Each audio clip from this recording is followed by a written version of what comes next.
You know, you're right. I haven't alienated my core audience enough in a little bit. So let's talk about the first and second editions of Warhammer 40,000 and how they're basically a satire of Reaganism, Thatcherism, and the Anglican Church. Back in the 1980s, there was a massive worldwide period of recession and inflation, and austerity politics got really popular.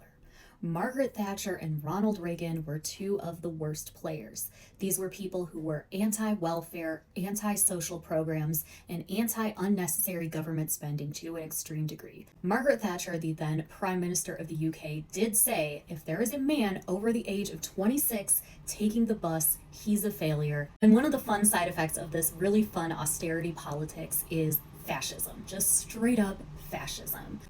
We're consolidating power, we are slashing the power of the workers, and the fine people at Games Workshop in Nottingham, England were like, hey, I know we mostly do Lord of the Rings and the Hobbit minis right now, but wouldn't it be fun if we took all of our fantasy characters, put them in space, and then made it a really fun parody of the Anglican Church and Margaret Thatcher?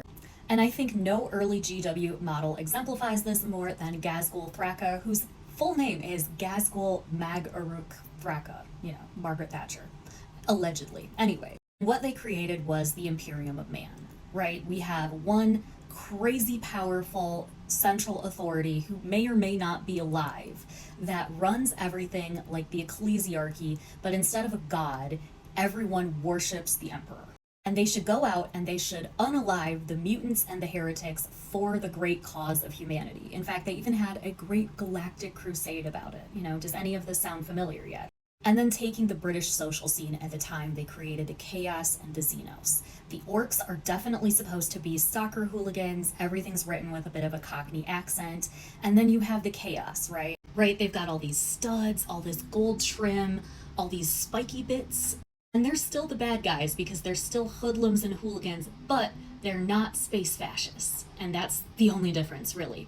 Literally every faction in Warhammer 40k is a bad guy. If you see the Imperium and humanity as the good guys, I really want you to go home, watch the film Fight Club, and then think really critically, is Tyler Durden the protagonist of that film? And just really sit with that, okay? Anyways, if you're one of those people who is like, you know what, the Emperor of Mankind had some really good ideas, go take a look at the images in the first and second editions of Warhammer and then get back to me. We will revisit this topic another time. We will talk about the first two female Space Marines. We will talk about the trans Eldar characters. It'll be fun. We're going back to Wokehammer 40 marks. It's happening.